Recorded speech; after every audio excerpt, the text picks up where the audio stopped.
Mari kita lihat firman Tuhan dulu. Dari Markus pasal 10, ayat 43 sampai ayat yang ke-44. Markus pasal yang ke-10, ayat 43 sampai ayat 44. Tidaklah demikian di antara kamu. Barang siapa ingin menjadi besar di antara kamu, hendaklah ia menjadi pelayanmu. Dan barang siapa ingin menjadi yang terkemuka di antara kamu, hendaklah ia menjadi hamba untuk semuanya. Mari kita baca, karena ini 2 ayat dan tidak panjang, kita baca. Sama-sama, 3, 2, 1. Tidaklah demikian di antara kamu. Barang siapa ingin menjadi besar di antara kamu, hendaklah ia menjadi pelayanmu. Dan barang siapa ingin menjadi yang terkemuka di antara kamu, hendaklah ia menjadi hamba untuk semuanya. Hati hamba. Dan saya percaya bahwa Tuhan berkenan dan mencari pelayan yang memiliki sikap hati sebagai seorang hamba. Dan Bapak Ibu tahu, ayat ini tidak hanya ditujukan kepada hamba Tuhan seperti saya, namun juga kepada anak-anak Tuhan dengan profesi apapun yang Bapak Ibu sandang hari ini. Entahkah kita sebagai businessman, businesswoman, entahkah kita orang-orang yang ada di dunia politik, entahkah kita ada di dunia government, entahkah kita sebagai mahasiswa, mahasiswi, entahkah kita ada di dunia sekuler, apapun yang kita lakukan, maka kita adalah anak-anak Tuhan yang Tuhan mau Bapak, Ibu, dan saya memiliki yang namanya sikap hati hamba ini. Karena saya percaya bahwa ketika kita melayani dengan hati hamba, maka kita akan menjadi besar. Kalau kita melayani dengan hati hamba, maka Anda bukan cuma mendapatkan perkenanan di hadapan manusia, tapi kita akan mendapatkan perkenanan di hadapan Tuhan. Haleluya. Dan kalau Bapak Ibu perhatikan bahwa Tuhan rindu supaya anak-anak Tuhan, hamba-hamba Tuhan, melayani dengan hati hamba. Tuhan tidak berkenan kepada anak-anak Tuhan yang berhati bos. Tuhan tidak larang kita untuk jadi bos, tapi Tuhan tidak mau kita memiliki hati bos. Bapak Ibu tulis di kolom komentar, Tuhan tidak larang saya untuk jadi bos, tapi Tuhan larang saya memiliki hati bos. Hati bos itu adalah tidak mau melayani, hanya memerintah, hanya tunjuk-tunjuk, dan dia tidak mau melayani sama sekali. Tahukah saudara bahwa gereja adalah tempat untuk kita melatih diri kita? Ketika kita datang ke gereja, dan kemudian kita melayani Tuhan, maka itu adalah cara untuk kita melatih hati hamba. Cara untuk kita melatih humility, kerendahan hati. Dan untuk itulah Tuhan panggil saudara dan saya. Amin. Kita tidak dipanggil untuk memiliki hati bos, tapi kita dipanggil memiliki hati hamba. Sebaliknya, jadilah bos yang berhati hamba. Tuhan mau kita jadi bos, tapi bos berhati hamba. Tuhan mau kita jadi pendeta, tapi pendeta berhati hamba. Tuhan mau kita jadi suami berhati hamba, istri berhati hamba, pekerja berhati hamba. Tuhan mau kita jadi pelayan-pelayan Tuhan yang berhati hamba. Dan Tuhan Yesus telah memberikan teladan kepada kita. Ketika dia turun dari sorga, maka dia melayani seperti seorang yang berhati hamba. Tuhan Yesus adalah Raja. Dikatakan bahwa dia Raja di atas segala Raja. Dan dia adalah Tuhan di atas segala Tuhan. Baal Hamon, King of Kings, Raja di atas segala Raja. Namun ketika Tuhan Yesus datang ke dunia, maka dia datang mengambil rupa seorang hamba, mengambil rupa hamba. Bahkan dikatakan, bahkan sampai mati, taat sampai mati, bahkan sampai mati di atas kayu salib. Kalau Bapak Ibu perhatikan di dalam Markus 10 ayat 45, Alkitab mengatakan begini. Markus 10 ayat 45 berkata begini. Yesus datang bahkan taat sampai mati. Bahkan sampai mati di atas kayu salib. Boleh multimedia ditampilkan? Karena anak manusia juga datang bukan untuk dilayani, melainkan untuk melayani. Dan untuk memberikan nyawanya menjadi tebusan bagi banyak orang. Yesus datang bukan untuk dilayani, tapi Yesus datang untuk melayani.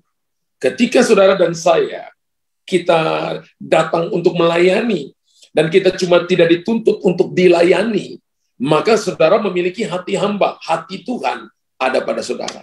Apa yang dimaksudkan dengan hamba? Kalau saya perhatikan dalam bahasa aslinya, dipakai kata hamba itu doulos. Hamba yang dalam bahasa aslinya doulos. Doulos itu artinya budak belian, budak yang tidak punya arti, tidak punya nilai sama sekali. Bahkan nilainya lebih rendah daripada asisten keluarga kita di rumah. Kalau kita belajar Alkitab, maka ada 3 hamba di sana. Hamba yang dapat dipercaya. Hamba yang dapat dipercaya ini adalah hamba Abraham yang namanya Eliezer. Dan Abraham suruh dia menaruh tangannya di atas pangkal paha Abraham dan bersumpah untuk pergi mencari istri untuk Ishak. Dikatakan hamba yang dapat dipercaya. Dia mengurus seluruh kekayaan tuannya. Seluruh yang ada pada Abraham diurusin sama Eliezer. Sebelum Ishak lahir, Abraham pernah berkata dalam Kejadian pasal 15, hambaku yang akan mewarisi seluruh kekayaanku. Karena selama ini yang ngurusi harta bendanya adalah Eliezer. Hamba yang dapat dipercaya. Hamba yang kedua adalah hamba upahan. Keluar kerja jam 6 pagi, jam 9 pagi, jam 12 siang, jam 3 sore, dan jam 5 sore. Jam 6 sore mereka dapat upah masing-masing 2 peser atau 1 dinar. Itu namanya hamba upahan. Hamba yang ketiga adalah hamba yang paling rendah, yang namanya doulos atau budak belian.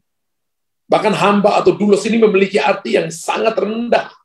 Jauh lebih rendah dibandingkan dengan profesi seorang asisten keluarga di zaman sekarang ini. Dikatakan bahwa doulos itu nggak punya arti. Dia punya kedudukan paling rendah di dalam rumah. Tugas dia hanya cuma satu, yaitu melayani tuannya dengan segenap hati. Dia nggak punya harga diri. Harga dirinya ada pada tuannya. Harga diri telah dibeli lunas oleh tuannya. Jadi ketika saudara dan saya datang melayani Tuhan, kita nggak punya harga diri. Harga diri kita ada pada nama Yesus. Kita nggak tuntut harga diri, nggak tuntut hak, karena kita dipanggil untuk melayani Tuhan dengan hati hamba. Ketika tuannya itu kedinginan pada waktu musim dingin, maka hamba ini tugasnya adalah dia harus menutupi tuannya dengan kain-kain yang tebal. Dan kalau tuannya masih kedinginan, maka tugas hamba yang namanya doulos ini harus memeluk tuannya semalam-malaman. Dan kalau hari berikutnya tuan masih kedinginan, maka nggak ada cara lain. Maka tuan itu akan mengambil pisau, membelah perutnya, dan memasukkan kedua kakinya ke dalam perutnya, supaya dia bisa hangat. Artinya bahwa hamba yang bernama doulos ini tidak punya arti, tidak punya nilai sama sekali. Selain dia ada di dalam rumah itu hanya untuk menyenangkan tuannya. Dan ketika Tuhan Yesus datang ke muka bumi ini, Tuhan Yesus sudah mengambil rupa hamba yang dapat dipercaya. Tuhan Yesus juga tidak mengambil rupa hamba upahan. Tapi Tuhan Yesus mengambil rupa yang namanya doulos. Budak belian. Dikatakan bahwa dia datang, bahkan dia lebih rendah daripada asisten keluarga. Begitu rendahnya, sehingga dibunuh oleh tuannya pun tidak ada yang akan menuntut.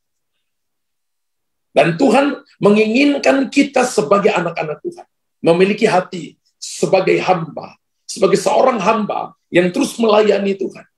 Hari-hari ini saya lihat bahwa banyak kali ketika orang mulai dipakai oleh Tuhan, maka mereka lupa tentang pelayanan yang memiliki hati hamba. Bos yang memiliki hati hamba hari-hari ini langka. Pemimpin yang memiliki hati hamba hari-hari ini langka. Pendeta yang memiliki hati hamba hari-hari ini mungkin langka. Saya nggak bilang saya sudah atau belum, tapi firman Tuhan ini bagi Anda dan saya. Saya nggak bilang bahwa pekerja-pekerja semua memiliki hati hamba.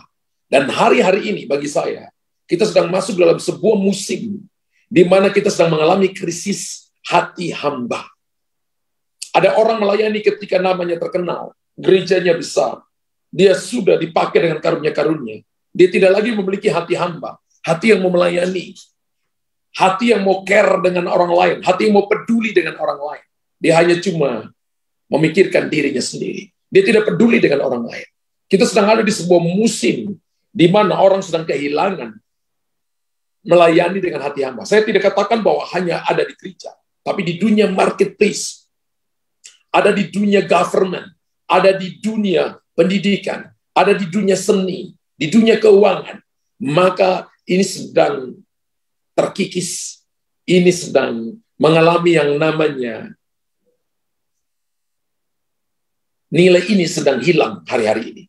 Tapi Tuhan mau bicara kepada kita malam ini. Tuhan menginginkan kita memiliki sikap hati sebagai seorang hamba yang demikian. Karena begini, tanpa memiliki sikap hati sebagai seorang hamba, maka apapun yang kita lakukan dan kebaikan-kebaikan yang telah kita lakukan tidak akan diperhitungkan oleh Tuhan. Melayani tanpa hati hamba, Anda nggak jadi besar. Melayani tanpa hati hamba, Anda tidak akan melihat kemuliaan Tuhan. Dan Tuhan tidak hanya melihat bagaimana pelayanan kita, tetapi yang terutama justru Tuhan melihat sikap hati seorang pelayan. Kita boleh melayani, tapi Tuhan nggak lihat pelayanan kita. Tuhan lihat sikap hati kita. Apakah kita melayani dengan hati hamba, atau kita melayani karena ingin dipuji oleh orang lain, atau kita melayani karena ingin dapat persembahan kasih. Apakah kita ingin melayani supaya orang bilang kita hebat? Apakah kita melayani supaya nama kita terkenal? Tuhan tidak melihat pelayanan kita, tapi Tuhan justru melihat sikap hati. Apakah kita memiliki hati seorang hamba atau tidak? 1 Korintus 3, ayat 12 sampai ayat yang ke-15 berkata begini. Entahkah orang membangun di atas dasar ini dengan emas, perak, batu permata, kayu, rumput kering, atau jerami. Sekali kelak pekerjaan masing-masing orang akan nampak, karena hari Tuhan akan menyatakannya. Sebab ia akan nampak dengan api, dan bagaimana pekerjaan masing-masing orang akan diuji oleh api itu. Jika pekerjaan yang dibangun seorang tahan uji, ia akan mendapat upah. Jika pekerjaannya terbakar, ia akan menderita kerugian. Tetapi ia sendiri akan diselamatkan, tetapi seperti dari dalam api. Kalau Bapak Ibu perhatikan dalam Lukas pasal 10, ayat 43 sampai ayat yang ke-47, dikatakan begini. Seperti Marta yang giat melayani Tuhan. Namun ia tidak melayani dengan sikap hati sebagai seorang hamba, sikap hati hamba. Sehingga pelayanannya itu penuh dengan sungut-sungut, penuh dengan iri hati, penuh dengan rasa tidak puas. Melayani Tuhan tanpa hati hamba, Bapak Ibu mudah komplain, Bapak Ibu mudah cari kesalahan orang, Bapak Ibu mudah memutarbalikkan fakta, Bapak Ibu mudah untuk berkata begini, suruh orang itu bantu aku karena sepertinya dia yang paling kerja keras. Padahal Maria duduk di kaki Tuhan, dan Tuhan berkata begini, kamu menyusahkan diri dengan banyak perkara, tapi hanya ada satu yang perlu. Maria telah memilih bagian yang terbaik yang tidak akan diambil daripadanya. Haleluya. Bapak Ibu perhatikan baik-baik begini, bahwa Tuhan menghendaki supaya umat Allah melayani dengan hati hamba. Pertanyaannya, bagaimana memiliki hati hamba? Bagaimana supaya kita bisa melayani dengan hati hamba? Bekerja dengan hati hamba. Membangun keluarga dengan hati hamba. Yang pertama adalah seorang hamba tidak tinggi hati. Seorang hamba tidak tinggi hati. Haleluya. Bapak Ibu tulis di kolom komentar, seorang hamba tidak tinggi hati. Tidak tinggi hati artinya tidak memiliki kebanggaan apa-apa. Dia punya semua yang ada pada dia. Dia punya semuanya. Tapi dia tidak tinggi hati. Dia tahu bahwa semua yang ada pada dia adalah anugerah yang diberikan Tuhan kepada dia. Bapak Ibu boleh punya kedudukan, boleh punya harta kekayaan yang banyak. Tapi Bapak Ibu mau tahu bahwa semua yang ada pada kita adalah dari Tuhan. Seorang hamba tidak tinggi hati. Sebagai seorang hamba seharusnya tidak sombong atau tidak bangga dengan hasil pekerjaannya. Tidak nepuk dada dan berkata begini, semua ini karenaku. Kalau bukan karena kerja kerasku tidak mungkin semuanya ini ada. Tidak seperti itu. Seorang hamba selalu mengakui keberhasilannya itu datang daripada Tuhan. Karena dia adalah seorang hamba yang melayani. Kalau dia diberkati, maka itu adalah berkat yang dari Tuhan. Kalau dia diberkati, maka itu adalah berkat dari Tuannya dan bukan dari dirinya. Lukas 17 ayat 10 berkata, demikianlah juga kamu, apabila kamu telah melakukan segala sesuatu yang ditugaskan kepadamu. Hendaklah kamu berkata, kami adalah hamba-hamba yang tidak berguna. Kami hanya melakukan apa yang kami harus lakukan. Dengan jelas Lukas 17:10 berkata begini, ketika Bapak Ibu melakukan sesuatu dan sesuatu yang kita kerjakan itu sukses, membawa hasil besar, maka sebagai seorang hamba yang memiliki hati hamba, kita harus berkata begini, kami adalah hamba-hamba yang tidak berguna. Kami hanya melakukan apa yang kami harus lakukan. Satu saat ketika dalam sebuah pelayanan dan seseorang mengalami mujizat dari Tuhan. Tangan sebelah kirinya yang tidak bisa bergerak selama beberapa bulan, tiba-tiba bisa berputar seperti baling-baling helikopter, dan dia sembuh. Dan ketika selesai ibadah, orang itu datang kepada saya. Sepertinya dia mau sujud di kaki saya. Saya katakan, jangan sembah manusia. Saya cuma hamba Tuhan. Dan dia berkata, Pastor, terima kasih. Pastor doakan saya, dan hari ini saya sembuh.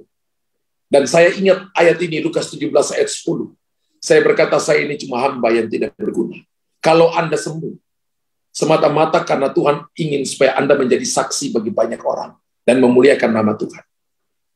Bapak Ibu, kalau kita mau layani dengan hati hamba, maka kita harus ingat semua keberhasilan yang kita miliki, semua kesuksesan yang kita dapati, semua nama baik yang diberikan kepada kita, itu datang dari Tuhan kita. Dan bagian kita sebagai hamba adalah kami harus berkata begini, kami adalah hamba-hamba yang tidak berguna. Kami hanya melakukan apa yang kami harus lakukan. Inilah hati seorang hamba. Inilah hati seorang hamba. Satu waktu, saya ketemu dengan satu keluarga. Dan ketika mereka ajak saya untuk makan, saya dengar yang suaminya berkata, Pak, saya sudah membangun bisnis saya kurang lebih hampir 25 tahun. Dan saya ajar anak-anak saya dan saya katakan kepada mereka, kamu lihat Papa kerja keras, semua ini datang karena Papa kerja keras. Dari semua perkataan dia tidak melibatkan Tuhan sama sekali. Dan saya katakan, mohon maaf Pak, semua kesuksesan Bapak, semua keberhasilan Bapak, kalau tanpa campur tangan Tuhan, maka tidak mungkin semuanya ini Bapak bisa terima. Kemudian dia duduk diam, lalu dia berkata begini, kenapa pastor katakan itu untuk saya? Saya katakan begini, hampir 30 menit tadi Papa ngomong. Tidak ada satu kata pun yang melibatkan Tuhan di dalam setiap kesuksesan Bapak.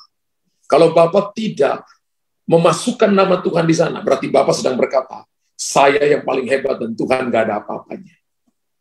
Hari itu dia berkata, iya, saya hari ini mau bertobat. Dan dia mulai katakan kepada anak-anak begini, kamu harus kerja dan nomor satukan Tuhan lebih dulu. Dan ketika nanti kamu sukses, kamu harus ingat bahwa itu adalah Tuhan. Saya ingat ketika saya ketemu mereka 5 tahun lagi, dan saya lihat anak yang paling tuanya sukses. Dia ajak saya untuk lunch, dan dia cerita kepada saya, dia katakan, Pastor Luther, kalau bukan Tuhan Yesus, nggak mungkin saya sukses. Saya sudah lahir dari keluarga yang kaya, papa saya kaya.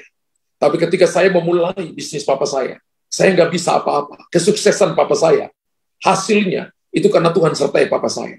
Tapi saya harus memulai secara pribadi dengan Tuhan.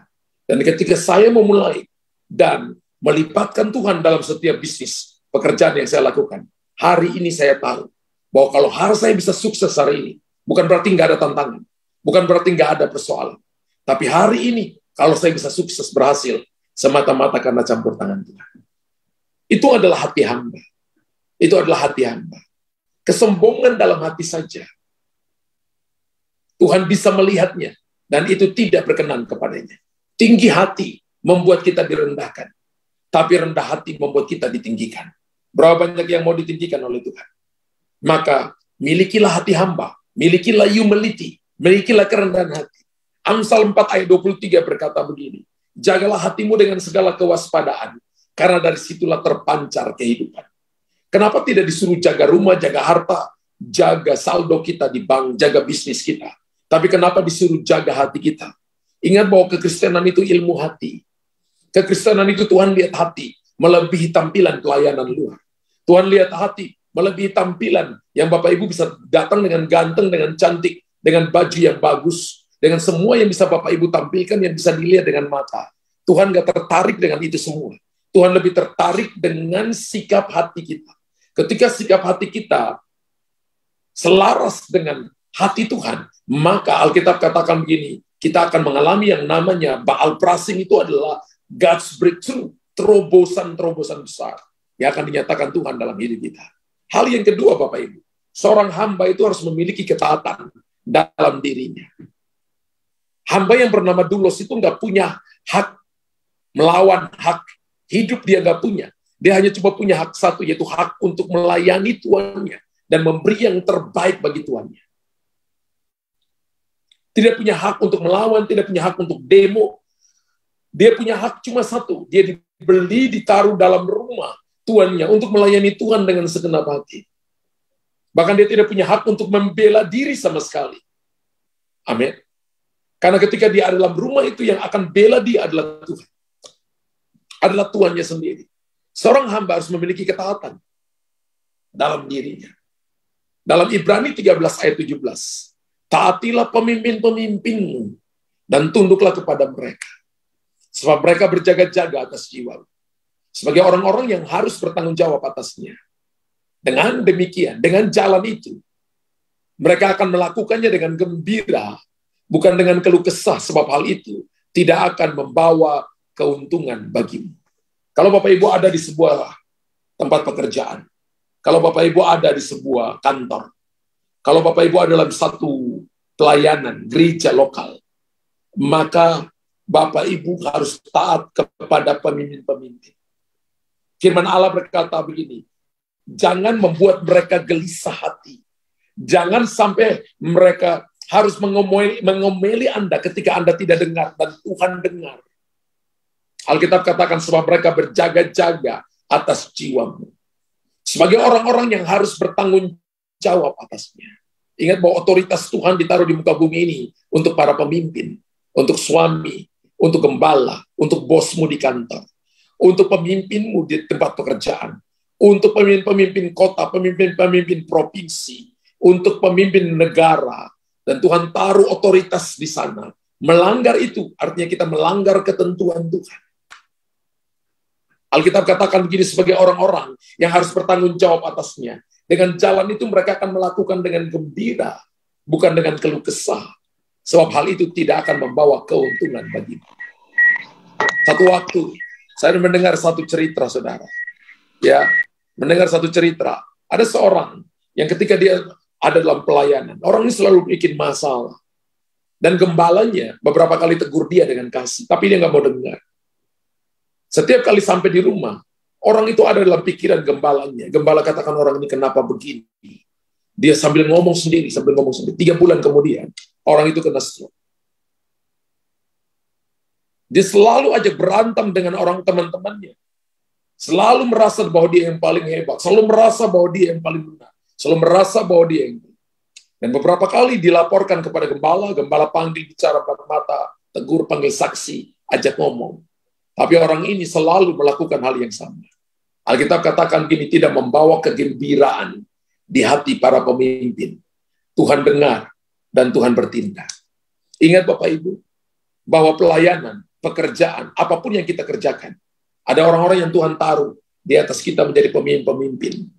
Hamba-hamba Tuhan yang Tuhan taruh di atas kita untuk menjadi pemimpin, berjaga-jaga atas jiwa kita. Tugas kita sebagai hamba adalah memiliki ketaatan dalam diri kita. Berarti Ibrani 13 ayat 17 mengajarkan kita untuk taat kepada pemimpin.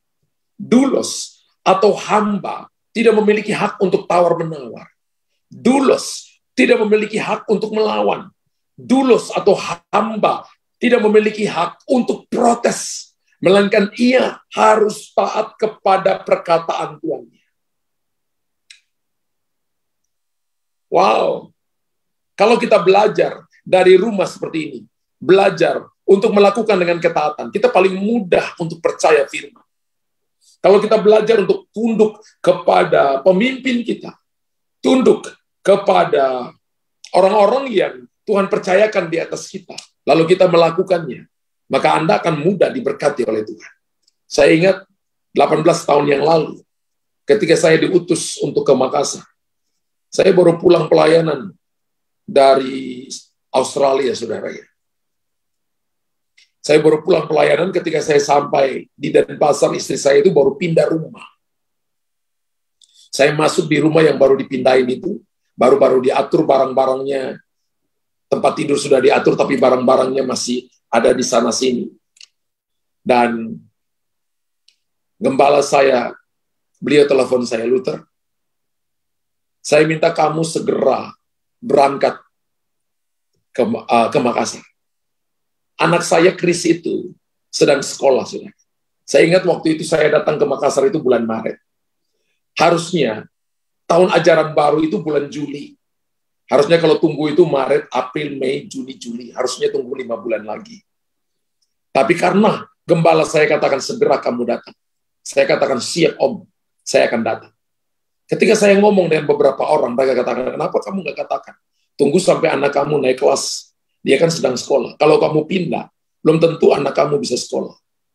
Saya katakan begini, saya sudah ngomong kepada gembala saya, siap. Dan istri saya katakan, kalau gitu kamu yang duluan pergi. Saya datang sudah. Datang ke Makassar, cari rumah. Dan saya minta supaya kirim barang lebih dulu. Barang datang, saya ngatur barangnya. Istri saya datang itu hanya cuma untuk masukin barang ke dalam lemari. Saudara, saya lakukan dengan ketaatan. Ketika saya ada di kota ini, dan gembala saya katakan, kamu jangan keluar dulu. Jangan keluar, jangan terima pelayanan dulu selama 1 tahun. Jadi selama 1 tahun, saya tetap stay di Makassar, undangan di luar itu ditolak, dan saya tetap tinggal. Saya belajar taat kepada pemimpin saya.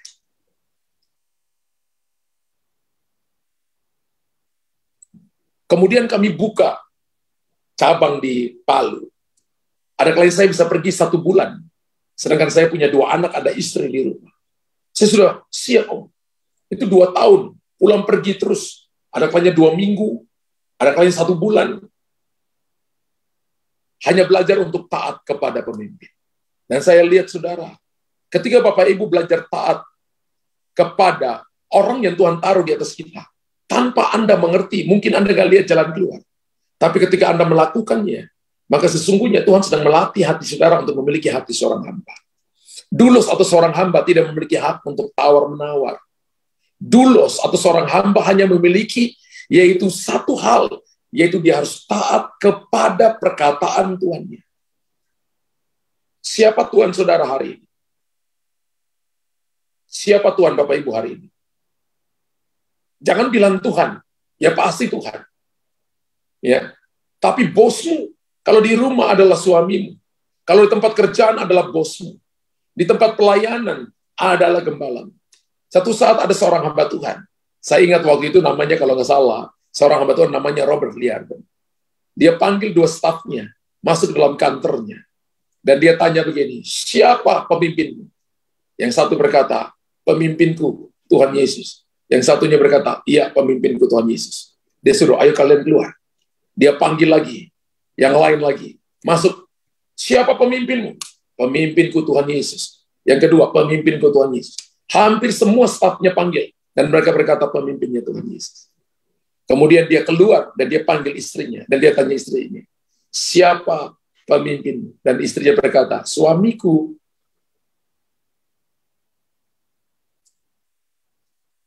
Bapak Ibu ngerti maksud saya? Kalau kita bilang bahwa kita menyembah Tuhan yang hebat, yang luar biasa, yang hidup namanya Yesus, maka kita harus belajar tunduk kepada otoritas yang Tuhan taruh di atas kita. Amin. Ketika kita tunduk kepada otoritas yang Tuhan taruh di atas kita, maka sama saja Anda menghormati Tuhan. Itu namanya otoritas yang didelegasikan, yang Tuhan taruh. Dan seorang hamba hanya punya satu alasan, yaitu dia harus memiliki ketaatan di dalam dirinya. Dan Tuhan Yesus ketika dia ada di muka bumi ini, Alkitab katakan begini, dia tidak merubah sistem yang ada pada orang Yahudi, tapi dia datang untuk menyempurnakan itu. Amin. Dia tidak melawan orang-orang tua, tapi dia datang memberitakan kebenaran. Tuhan Yesus sendiri walaupun, kalau Bapak Ibu belajar, walaupun dia adalah Tuhan, walaupun dia adalah Elohim, walaupun dia adalah Kurios itu adalah penguasa tunggal, ia belajar taat sampai mati, bahkan sampai mati di atas kayu salib. Ibrani pasal yang ke-5 ayat yang ke-8. Lanjutkan satu ayat yang tadi di bawah, ayat yang ke-7. Ibrani 5 ayat yang ke-8 berkata begini. Dan sekalipun ia adalah anak, ia telah belajar menjadi taat dari apa yang telah dideritanya. Wow. Sekalipun ia adalah anak, ia telah belajar menjadi taat dari apa yang telah dideritanya. Ada kalanya penderitaan yang Bapak Ibu dan saya alami, Alkitab katakan itu adalah penderitaan ringan. Itu adalah cara Tuhan mengajarkan kita ketaatan untuk belajar mempercayai firman Tuhan dengan sungguh-sungguh. Untuk belajar tidak menyerang orang-orang yang Tuhan taruh di atas kita, tapi belajar penundukan diri, submission. Ketika Bapak Ibu belajar submission, maka Anda membiarkan seisi sorga membentengi saudara.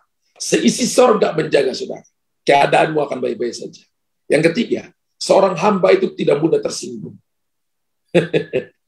Kalau saudara dan saya melayani dan mudah tersinggung, Anda bukan hamba Tuhan. Kalau Anda melayani dan orang protes saudara dan Anda mudah tersinggung, maka Anda bukan hamba Tuhan. Kalau orang protes Anda, kemudian kalau Anda ada dalam grup keluarga, Anda keluar dalam grup keluarga, omel-omelan sendiri, maka berbahaya bagi saudara. Amin. Kalau saudara dan saya, kalau ingat bahwa manusia itu nggak ada yang sempurna.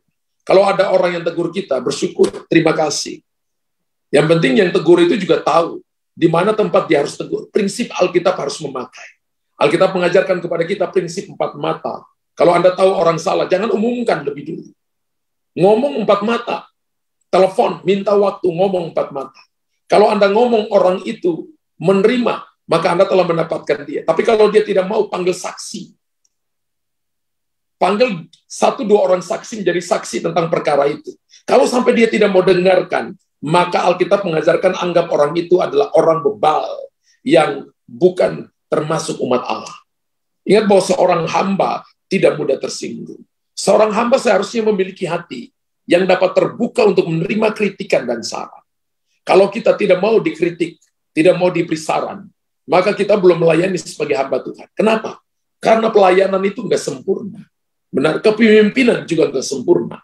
Pengembalaan nggak sempurna. Yang sempurna itu Yesus.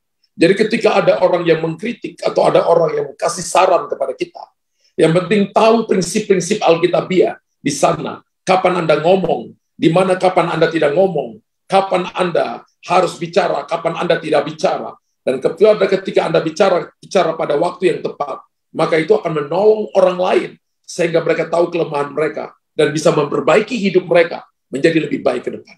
Bilangan 12 ayat 3 berkata begini, adapun Musa ialah seorang yang sangat lembut hatinya, lebih daripada setiap manusia yang ada di atas muka bumi. Wow. Sangatlah sulit menerima kritik dan saran dari orang lain, meskipun yang kita kerjakan memang kurang benar. Betul, ada orang yang kritik kita ketika kita kerjakan sesuatu kurang benar. Kita bisa marah, bisa banting handphone, saudara. Bahkan beberapa kepalanya dibenturkan di tembok. Ya. Beberapa ketika istrinya ngomong kepada suaminya mukul istrinya. Ya. Satu waktu saya pelayan ke suatu tempat dan hamba Tuhan berkata kepada saya, pastor, saya akan melayani satu keluarga muda. Dan ketika saya datang dan melayani mereka, saya lihat wajah istrinya itu kok ada memar di sebelah pipinya, bibirnya itu seperti berdarah. Dan ketika ditanya, katanya itu tergelincir dan jatuh. Tapi bulan depan pun, ketika saya ketemu mereka di depan, waktu mereka datang ke gereja, saya lihat kok pipi sebelahnya yang itu juga kok bengkak, bibirnya juga yang bagian bawah kok robeknya agak besar. Dan saya tanya kenapa? Dia masih katakan bahwa tergelincir yang jatuh. Tapi beberapa bulan kemudian, asisten keluarganya datang dan ketemu gembalanya dan berkata begini, suaminya kalau marah, kalau stres di kantor, pulang, dan kalau dengar istrinya ngomong, nggak tahan, langsung istrinya digebukin. Ada di sini yang suka muncul istri? Bertobatlah sebab kerajaan Allah sudah dekat.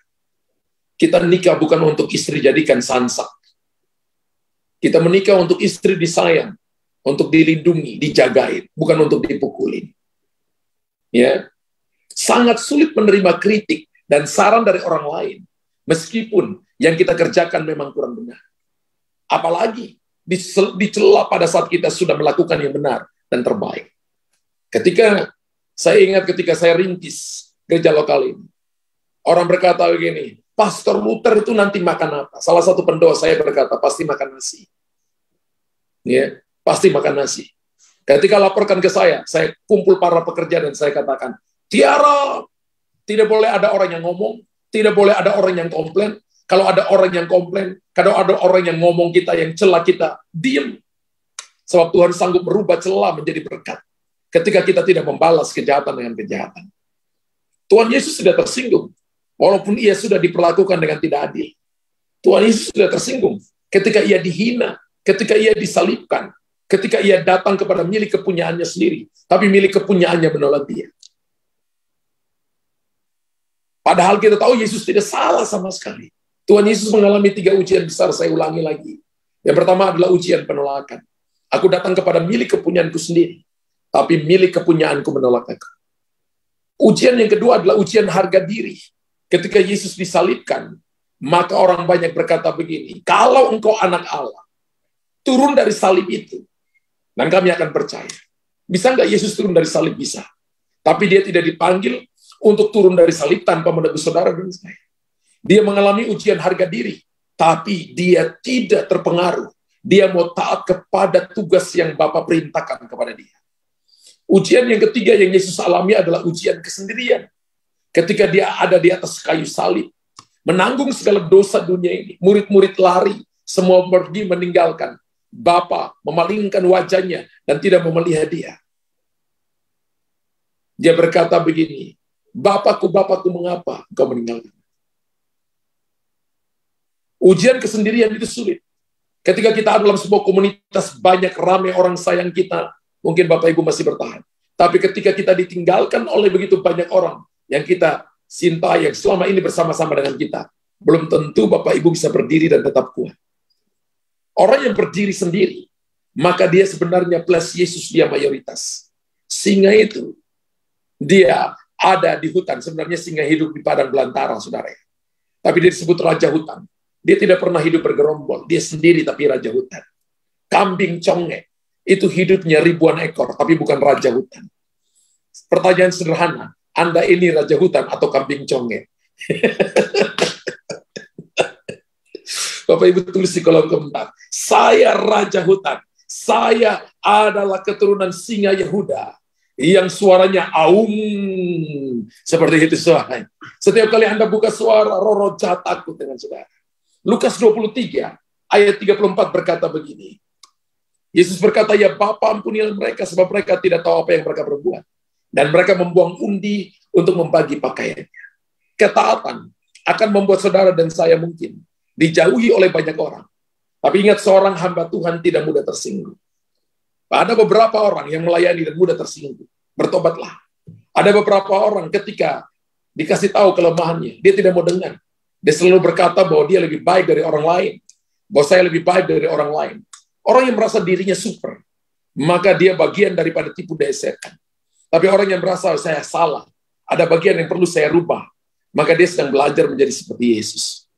Dan hal yang keempat adalah seorang hamba harus siap setiap saat. Bapak Ibu tulis di kolom komentar, seorang hamba harus siap setiap saat. Sebagai seorang hamba, kita harus siap setiap saat. Ada orang yang katakan saya belum siap, itu bukan hamba Tuhan. Hamba Tuhan itu siap setiap saat, baik atau tidak baik waktunya. Amin. Dan gereja ini adalah gereja pemuritan. Ya, kita bukan gereja entertain, tapi kita gereja pemuritan. Ya, gereja pemuritan adalah melatih seluruh jemaat yang ada di sana supaya mereka bertumbuh. Ya, saya lihat bahwa di komunitas para pendoa itu adalah tempat di mana melatih teman-teman. Satu waktu nanti mereka akan jadi berkat bagi banyak orang. Ya. Dan seorang hamba harus siap setiap saat. Satu waktu saya ketemu dengan salah satu teman saya, dan dia katakan begini, Pastor, hati saya ini adalah untuk church planting. Church planting itu membuka gereja-gereja di kota-kota. Dan saya lihat memang gerejanya gereja yang diberkati oleh Tuhan. Dan dia katakan begini, tapi beberapa kali saya ngutus orang-orang dari tempat kami untuk mereka pergi. Mereka selalu ketika 6 bulan, 1 tahun minta pulang lagi. Dan saya tanya kenapa minta pulang? Oh, lebih enak Pak. Di tempat kita Pak, di pusat, di headquarters lebih enak. Karena dia ada di kota besar, lebih enak. Sedangkan dia diutus ke kota yang kecil, tidak seperti kota yang besar. Saya tanya berapa kali Bapak utus orang? Sudah lebih daripada 5 kali. Dan semuanya minta pulang. Dan saya tanya ketika mereka pulang, Bapak masih terima mereka. Mereka masih tetap ada sama-sama dengan saya. Saya katakan bahwa orang-orang seperti ini, mereka belum jadi memiliki hati hamba. Mungkin mereka hamba upahan, atau mereka mungkin hamba yang dapat dipercayai untuk mengurus tanggung jawab yang lain. Tapi mereka bukan doulos. Doulos itu adalah siap every day, kapan saja. Nggak punya hak untuk melawan, nggak punya hak untuk protes ketika diutus dia pergi. Hamba harus siap setiap saat. Dan hamba harus memiliki 2 macam siap. Saya katakan 2 macam siap. Kalau siap, itu tentara, saudara ya. Siap yang pertama adalah siap melakukan apa saja yang diperintahkan. Baik itu perintah yang berat maupun perintah yang ringan untuk dikerjakan. Hamba harus memiliki 2 macam siap.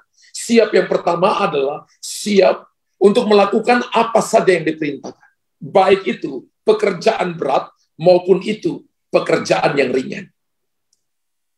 Haleluya. Kalau saudara melihat bahwa ada orang yang cuma mau terima pekerjaan yang ringan, pekerjaan berat dia tidak mau terima, orang itu jangan dikasih tanggung jawab yang lebih besar. Karena Tuhan melihat sikap hati kita. Ingat tadi saya katakan seorang hamba tidak pernah komplain. Seorang hamba melakukan dengan setia dan taat. Siap yang kedua adalah siap untuk tidak disuruh apa-apa.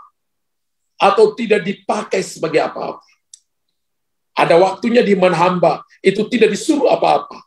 Tidak dipakai sebagai apa-apa. Artinya dia hanya cuma didiamkan. Dia dalam rumah, tapi dia didiamkan. Dia harus siap juga untuk ini. Haleluya. Ini adalah sebuah tindakan di mana didisiplin, disuruh untuk tidak melakukan apa-apa. Dan tidak dipakai sebagai apa-apa. Kalau hari ini mungkin Anda pikir Anda tidak dipakai sebagai apa-apa. Siap untuk tidak disuruh apa-apa. Tapi Anda berkata, saya mau datang dan tetap melayani Tuhan, mata saya tetap datang tertuju kepada Tuhan. Saya nggak sakit hati. Bapak, Ibu, dan saya sedang melatih diri memiliki hati hamba. Dalam keadaan tidak disuruh apa-apapun, ia harus selalu siap.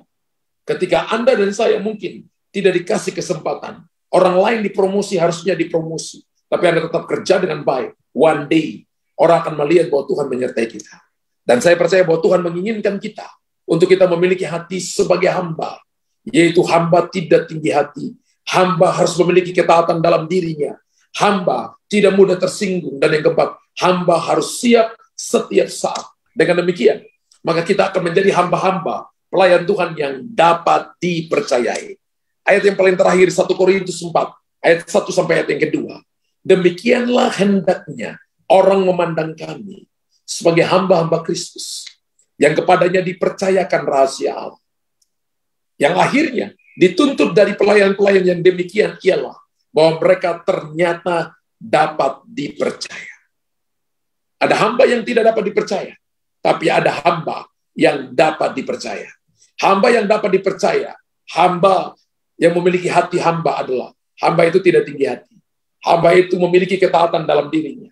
Hamba itu tidak mudah tersinggung. Dan yang keempat, hamba harus siap setiap saat. Siap setiap saat itu dalam pekerjaan berat maupun pekerjaan ringan. Siap artinya siap untuk dipakai, ya. Siap untuk tidak disuruh apa-apa atau tidak dipakai sebagai apa-apa pun tetap siap.